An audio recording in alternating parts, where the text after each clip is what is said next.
Message aux chrétiens et serviteurs de Dieu. Ainsi parle le Seigneur. Voici, je reviens, et ma rétribution est avec moi, pour rendre à chacun ce qu'est son œuvre. Il est 3 heures du matin, lorsque dans une vision je vois un ange. Il me semble en colère. Soudain, il me transporte dans un lieu où je vois un grand rassemblement de chrétiens, de serviteurs de Dieu. Ils sont tous dans la joie. C'est alors que l'ange leur parle et dit ceci. Vous faites ce qui est mal, et vous vous rassemblez en mon nom comme si de rien n'était. Car ainsi parle le Seigneur, répentez-vous et renoncez à vos mauvaises œuvres. Revenez à moi par une repentance, une conversion sincère. Alors j'agirai dans vos vies. Et la vision prit fin.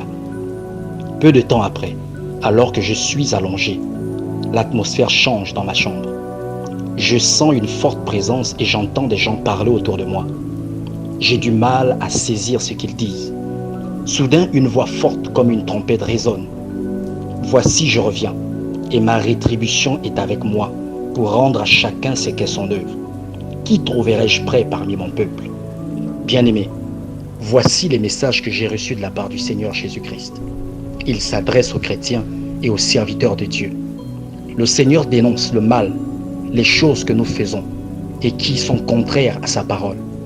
Chacun d'entre nous sait parfaitement ce qu'il fait, car le Saint-Esprit nous a maintes fois interpellés à ce sujet. Quels que soient nos justificatifs, le Seigneur nous demande d'y renoncer. Il nous appelle à la repentance et à la conversion sincère si nous voulons le voir agir dans nos vies.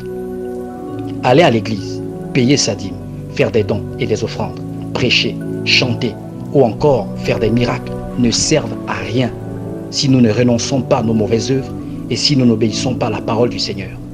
N'est-il pas écrit dans le livre de 1 Samuel chapitre 15 verset 22 que l'obéissance à la parole du Seigneur vaut mieux que les sacrifices?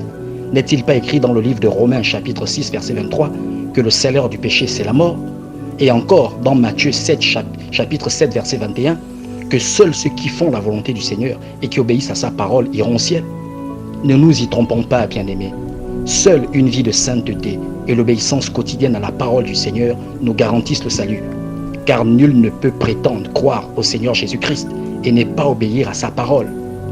Ainsi donc, répentons-nous, renonçons à nos mauvaises œuvres et soyons prêts dans une vie de sainteté et d'obéissance pour le retour de notre Sauveur Jésus-Christ. Merci de partager ce message et que Dieu vous bénisse.